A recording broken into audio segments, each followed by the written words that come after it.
ver, el señor Martín Caparrós no necesita mucha presentación, es un escritor, periodista muy polémico, que se ha metido con un tema complicado, que es el hambre, ¿sí? El hambre es, lo explica muy bien. En realidad es un ensayo que parecía una novela, pero hiciste una novela, primero gracias por venir, hiciste una novela hace poco que se llama Comí. Sí. Que en realidad, digo, fue un episodio que cualquiera de ustedes ha tenido, y uno ha tenido también, que es una videocolonoscopía, que es muy humillante la videocolonoscopía, y de la videocolonoscopía terminaste siendo una novela, sí. Es novela-ensayo, digamos. Sí, sobre... Básicamente, bueno, hola para empezar, y básicamente sobre el poder de la máquina médica sobre nuestros cuerpos y sí. Sobre, por lo tanto, nosotros mismos, y también era un poco las memorias inducidas por este shock que suponía tener que someterse a eso. ¿Estaba todo bien en la videocolonoscopía? No sabemos, el libro se termina justo cuando están a punto de meter ahí la termina cánula. La novela. Sí, no, pero digo, en lo personal me interesaba tu caso. Yo nunca me hice una videocolonoscopia. No, te lo hizo alguien. De alguna manera. El médico japonés que te lo hizo se murió. ¿Sabías, no? Ah, ¿de verdad? El médico japonés que lo hizo se murió. Sí, hace muchos años, ¿eh? Yo lo reconocí porque me imaginé el lugar y dónde lo habían hecho, porque digo, lo había conocido, talento, y sí, se murió. Hace unos años ya que se murió. Bueno. Es una historia que tiene que ver. Pero ahora te metiste no solamente con lo que has comido, sino con la sensación del hambre, que es realmente apasionante. Uno ha recorrido los lugares que mencionás vos en el libro, y claro, es una pulsión que uno tiene varias veces al día, como vos decís. El hambre lo tenés a veces cuando te despertás, o al mediodía, o a la noche, pero uno sabe que lo puede satisfacer. Esto es cuando no lo podés satisfacer. Sí, hay 900 millones de personas en el mundo que no consiguen comer lo que necesitan. 900 millones. La cifra siempre se discute porque las da la FAO. Cada año la FAO, la Organización de la Agricultura y la Comida de Naciones Unidas, da una cifra, que es el estimado de cuánta gente con hambre, digamos, malnutridos hay o desnutridos hay en el mundo. Ahora, sobre los 7.000 millones de habitantes es una cifra monumental, pero sí. Como es una cifra de 900 millones es como nada. Si vos tenés uno delante tuyo que tiene eso, bueno, ahí lo viví de otro modo. Porque digamos, claro, si no, vos decís 900 millones, ¿qué es? Y es casi la India. Casi sí. Toda la India, digamos. Es uno de cada 7, más o menos uno de cada 7 personas. Lo que pasa es que ninguna de las 14, si vos mirás a las 14 personas que hay acá alrededor, obviamente no va a haber 2 con hambre, porque sí. Si hay algo que está muy localizado y que es muy excluyente, es eso, quiero decir. Nosotros no conocemos a nadie que se haya muerto de hambre, y sin embargo se muere de hambre todos los días, mucha gente, miles y miles de personas. Y eso es particularmente enojoso en un mundo donde se producen alimentos para 12.000 millones, somos 7.000, se producen alimentos para 12.000 millones de personas, y sin embargo hay toda esta gente que no come lo suficiente. Digo, a ver, vos hablás de países obviamente que están castigados históricamente por el hambre, la India, Bangladesh, supongo, países Níger, Sudán, la Argentina. Bueno, en la Argentina hay hambre estructural, o hambre cultural, o es hambre. Lo que pasa es que hay que redefinir... Porque ahí, mira, vamos a lo polémico, digamos. Si tenemos un hambre que es por mala distribución, yo digo, en la Argentina es muy difícil morirte de hambre. Sí. En realidad, cuando se habla de hambre, no se está hablando de esa primera imagen que uno tiene y ha tenido durante mucho tiempo de la hambruna, del chiquito flaco con la panza así, muriendo. El cuayor con la panza, los chicos colorados, los chicos rojos. Y todo eso, eso sucede en un porcentaje chico de los casos en que el hambre mata. El hambre mata mucho más porque los cuerpos mal alimentados, con muy poca proteína, con muy pocos nutrientes, ante cualquier enfermedad mueren. Ante una enfermedad que a vos o a mí no nos harían nada, los pibes se mueren de malaria o de tonterías, de una gripe fuerte, o de lo que sea, porque no tienen reservas para soportarlo. Eso es como funciona realmente el hambre, debilitando cuerpos más que matándolos de una. Y perdóname, y ese tipo de cosas en la Argentina sucede, no sucede tanto, pero para empezar, no debería suceder en un país que produce muchísimo alimento, dicen que para 300 millones de personas. Y para seguir, lo que ha pasado muy claramente en la Argentina es que Hay mucha gente que no come todo lo que necesita, eso pasa todo el tiempo. Digo, que a la noche se las arregla con un mate cocido, con un cacho de pan, con unos fideos mal disimulados. El hambre es motor, perdón que te interrumpa, porque digo, está la descripción, pero digo, es motor de muchas acciones que tienen que ver. Yo obviamente no leí el libro ni vi tu investigación, no tuve tiempo de verlo, pero digamos, a ver, tiene que ver con la prostitución, tiene que ver con la política, tiene que ver con las guerras. O queda reducido al tema, digo, yo he estado en países donde se ve el hambre, digo, en Bangladesh, en la India, digamos, que lo viviste cerca, pero digo, ¿es detonante de otro tipo de acciones o queda reducido en el problema alimentario? Es sin duda detonante de otro tipo de acciones. Quiero decir, una parte importante del libro que va como recorriendo todo lo largo del volumen es como una historia del hambre y cómo ha influido en distintos momentos de la historia humana, producido todo tipo de cuestiones, qué sé yo. La Revolución Francesa, para citar un ejemplo muy conocido, es un efecto básicamente de la mala alimentación que se conseguía en ese momento y tantas otras. Lo que pasa es que en general ahora, en casos como los que vos decís, en la India o en Bangladesh, el hambre que hay es una variedad particularmente violenta para mi gusto, que consiste en que hay cada vez más personas. La India es el país con más hambrientos del mundo, un cuarto de los hambrientos del mundo viven en la India, que se supone que es un país que está en pleno desarrollo, bla, bla, bla. Bueno, allí el hambre consiste en que hay mucha gente que se ha adaptado a comer muy poco y muy mal. Entonces es gente que es cada vez más chiquitita, cada vez más tonta, que tiene unas vidas cada vez más que va descendiendo su umbral pequeñas, ¿no? Entonces, esto va en contra de cualquier posible reacción, como la que vos decías, porque justamente lo que pasa es que hay gente que va quedando cada vez con menos posibilidades de reacción. ¿Por qué te sonreís? No, porque obviamente me estaba diciendo, hablar Riquelme. Pero ahora ya vamos a hablar de Riquelme. Pero lo que pasa es que este tema, digo, la ventaja de Caparrós es que uno puede abordar un amplio espectro con un intelectual, digamos, que no se cierra nada más que en la investigación puntual del hambre o de su videocolonoscopía. Tiene la ventaja que avanza sobre otros terrenos. El primero que obviamente quisiera hablar es con el tema de Estela de Carlotto, digamos. Me parece que debe haber movilizado, alguien que además está comprometido con el tema de derechos humanos, debe haber movilizado muchas cosas, la aparición del nieto 114. Sí, sin duda, sin duda. De todas maneras, no más que el 113, el 112 y el 111. Digamos, no te hace la diferencia. No, pero digo todo lo que significa la historia, porque lo que se ha visto con la aparición de Guido Carlotto, como quiera llamarse él, es que, digamos, que se ha conocido con un poco más de intensidad lo que fue, digamos, lo que es la lucha de abuelas. Digo. Esto es lo que llama la atención. Fue toda esta idea de distribuir la búsqueda internacionalmente, el trabajo de hacer el banco genético, todo uno sabía que existía, bueno, pero ahora han tenido como una réplica muy importante. Sí, a mí me parece increíble el trabajo que hacen, o que llevan haciendo casi ya 30 y tantos años, las abuelas de Plaza de Mayo, como parte de las madres de Plaza de Mayo. Pero insisto, no me parece más increíble cuando aparece el nieto 114, por más que sea nieto de Estela de Carlotto, que cuando aparece el 113 o el 112, y casi hasta me incomoda que haya este despliegue informativo. ¿Por qué? Porque me parece que... ¿Pero no crees que ayuda a concientizar un poco? Digo, hay muchos que se ven... Sí, pero ¿por qué no concientizamos con el número 110? Quiero decir, me parece que esto funciona según el clásico sistema del famoseo argentino, ¿no? Como era nieto de una señora más conocida, que todos hemos visto, a la que todos recordamos, se le da un espacio mediático. Me gusta la palabra famoseo. ¿Famoseo que es farandulización? Sí, famoseo.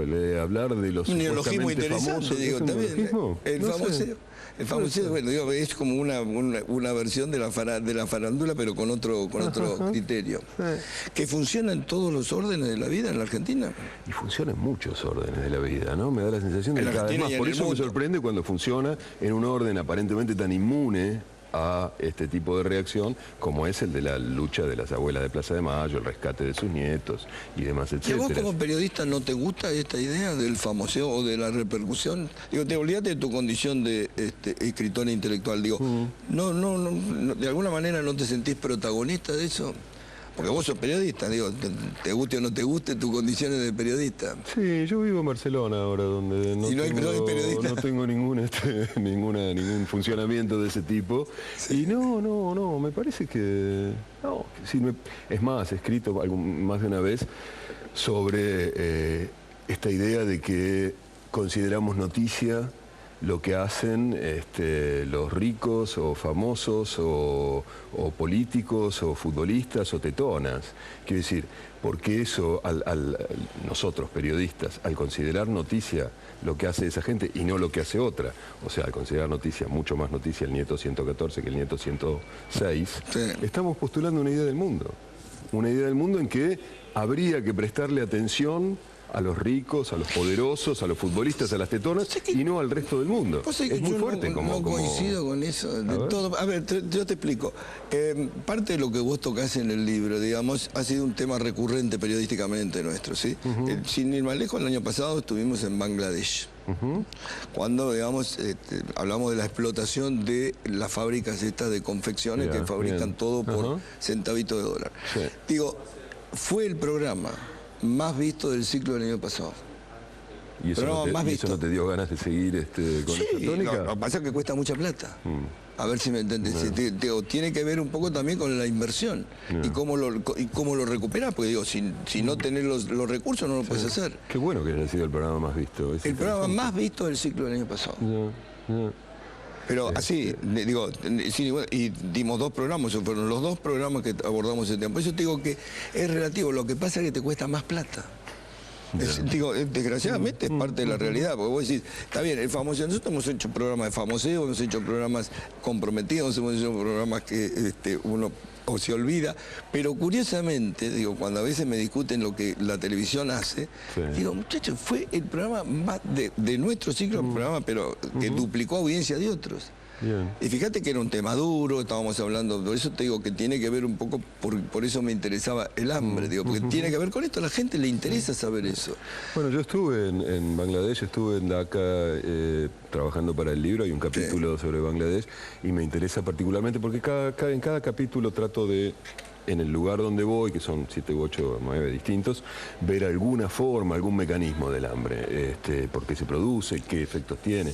Y en el caso de Bangladesh me interesaba particularmente porque esa manera de mantener a la población casi en el límite inferior de las necesidades alimenticias básicas es lo que permite que después vayan a laburar por $3 al día, jornadas de 12 horas en esas fábricas que vos mostraste. $1 y pico. Una cosa muy... Y eso es lo que permite que yo tenga puesta esta remera, porque de últimas los que nos aprovechamos de eso somos todos nosotros. Bueno, vos porque comprás esa remera. Después te muestro, debe ser, si no es de Bangladesh, es debe ser del mercado. Porque algunos que incluso dicen, Made in París se hacen en Bangladesh. Sí, digo, esto es lo que la gente sabe. Ahora, digamos, esto que lo tenemos tan lejos. ¿Barcelona te aísla de eso? ¿Por qué dijiste Barcelona? Digo, porque me decís como, bueno, yo estoy en un laboratorio... No, lo que quiero decir es que yo personalmente, lo que quiero decir es que yo personalmente no participo de ese tipo de circulación como a veces podría participar acá porque hay gente que me conoce, o etcétera. Barcelona no me conoce nadie, pues... No tenés problema, digamos, de famoseo. Famoseo, pero te sentís cómodo, digo. Comodísimo, por eso estoy ahí. Obviamente estamos... Con el Caparrós tenemos que hacer una pequeña pausa, siempre es un placer hablar. Vamos a hablar de Riquelme. ¿Estás contento o no que se haya ido de Boca? Bueno, me alegra finalmente poder empezar a ver Argentinos Juniors con alta frecuencia. Martín Caparrós tiene características físicas muy especiales, su bigote y todo eso. ¿Es una marca eso o es una, digo, o es una costumbre, digo? Porque seguís afilándolo como si fuera una condena, porque... ¿Por qué condena? Bueno, porque lo tengo hace demasiado tiempo. ¿Y nunca te lo sacaste? Con esta manera hace como 30 y tantos años. Y me lo saqué un par de veces. Me lo saqué hace muchos, en el año 91. Trabajé en un papel chiquito en una película de Pino Solanas que se llamaba El Viaje, que se filmaba en Ushuaia y yo hacía de cura. Y cuando faltaba nada, la noche anterior, al principio de mi papel... O sea, fuiste famoseo durante un tiempo. Bueno, integraste el mundo del famoseo. te veo anticlerical, suponiendo que un cura puede ser de esos. Pero no, lo cierto es que descubrimos a último momento que los curas no andan con bigote. O sea, o tienen barba o se afeitan. Entonces me lo tuve que afeitar. Y ahí fui el hombre invisible durante un par de meses porque estaba sin bigote, me cruzaba por la calle con amigos y no me reconocían. Implica un compromiso físico muy grande usar bigote, te aviso. ¿Por qué? Porque, digo, tanto la barba como el bigote implica, digo, ya toda una presentación, una forma de presentación. Es una teoría mía, no tiene ningún fundamento antropológico ni histórico. Eso, pero digo, eso me tranquiliza. Sí, es una teoría. Digo, porque vos ya te presentás con eso. Sí. Sí, en algún momento, hace poco, me pareció que tenía que deshacerme de mi bigote, porque me parece que ha tomado como demasiado lugar en mi cara y en mi vida. Sí. Recordaba a Quevedo que no dijo eras un hombre, un bigote pegado, etcétera, etcétera. Y lo intenté, pero me da como penita. Sí. Déjalo así, ya está. Digo, no te lo pregunté para conflictuar. Digo, de ninguna manera. ¿El fútbol te apasiona tanto como para ver a Argentinos Juniors por ver a Riquelme? ¿O es un...? Mirá, no estoy viviendo acá, pero si viviera acá yo creo que iría de vez en cuando a la cancha de la Paternal. ¿Barcelona sos del Barça? No sé si soy, pero lo voy a ver con frecuencia. De hecho, escribo de vez en cuando en Olé sobre partidos del Barcelona. Básicamente porque es un espectáculo extraordinario.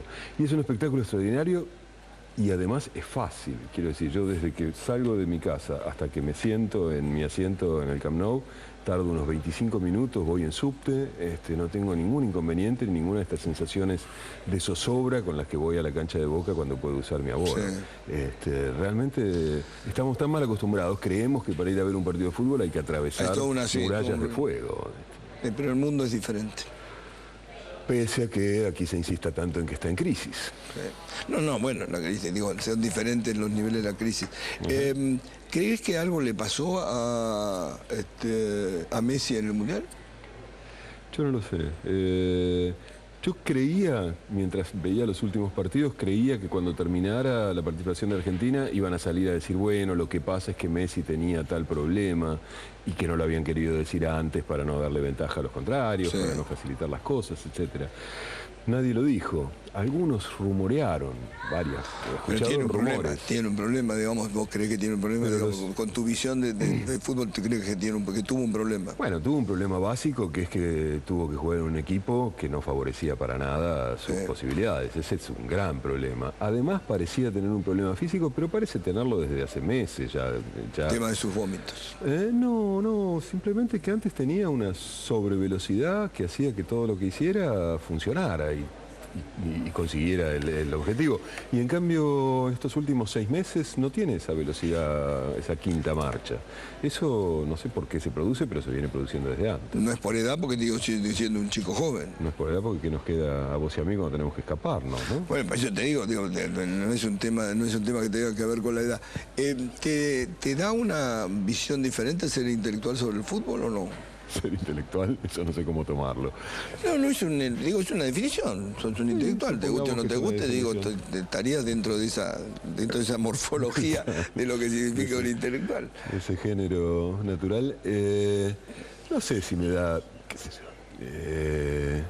yo. No, me parece que hay gente que no se supone que sea intelectual y que tiene una comprensión interesantísima del fútbol. De otras maneras, quizás a mí lo que me facilita es la posibilidad de compararlo un poco más con otros aspectos. Creo que si algo me gusta de mirar el fútbol es de entender cosas con las que el fútbol se relaciona, cosas que el fútbol pone en escena, cosas que el trabajo colectivo y todo eso. Sintetiza o simboliza, ¿no? ¿Tu vida privada es un misterio? ¿Misterio? Sí. No, porque... Digo, ¿sos casado, soltero, tenés Nunca hijos? Me casé. Nunca me casé. ¿Por decisión? ¿Porque no encontraste la persona? No, o porque no me parece que tenga que contarle ni al Estado, ni muchísimo menos a una iglesia de la que nunca participé, lo que hago en la cama o en el living o donde sea. Pero el casamiento implica otro tipo de cosas, qué sé yo. No, he vivido en pareja varias veces en todos estos años. ¿Sos convivible? Nunca... ¿Sos un tipo convivible? O a lo mejor... Dentro de lo que cabe. Sí, pero lo he hecho. Te levantas a la mañana, digo, yo me levanto de un excelente humor todas las mañanas. Humor que se va agriando según pasa el día porque me enfrento al mundo, pero cada mañana me levanto como si todo fuera maravilloso. ¿Te cuesta enfrentar el mundo? No, enfrentarlo en el sentido de conocerlo y reconocerlo, de volver a pensar en cosas como las que me hicieron escribir el libro del hambre, digo, volver a pensar cómo puede ser que soportemos vivir sabiendo que hay millones y millones de personas que se recagan de hambre todos los días. Eso es lo que me malhumora, y la inepcia para solucionarlo, y la falta de voluntad de solucionarlo, eso y tantas otras cosas. Pero no, yo no, y no tengo ningún misterio sobre eso. Tengo un hijo de 23 años, Juan, que quiero muchísimo, y he estado eso en pareja varias veces, y de vez en cuando me sucede y de vez en cuando no. Cuando vos escribís un libro, ¿sí? Digo, tiene una cosa de famoseo también, digo, vos necesitas que lo lean, que lo vean, digo, bueno, para entender un poco tu mecanismo con el famoseo, digo, ¿necesitas un poco del famoseo también o no? Vos participás de ese mundo, por eso digo que vos... Quedaste levemente tildado con Me encantó la palabra, te digo, te voy a dar el copyright, pero la voy a usar. Bueno, me alegro. Porque es totalmente digo, globalizado, digo, tiene que ver con todo lo que aparece en los medios, y esto es una manera también de famosear, sin que ello implique para mí una calificación. Me parece que es una definición que abarca todo lo que tiene que ver con exponerse y moverse. Mira, en este caso particular, en el caso del libro sobre el hambre, quiero hacer todas las apariciones famoseicas que sean necesarias, porque me importa hablar del tema. Para el libro para mí es una excusa para poder hablar del tema. Me parece mal, porque es un tema que realmente, y te digo, fue los dos programas que más me dieron el año pasado. Gracias, Martín. Nosotros volvemos mañana a las 9 en punto de la noche. Chau.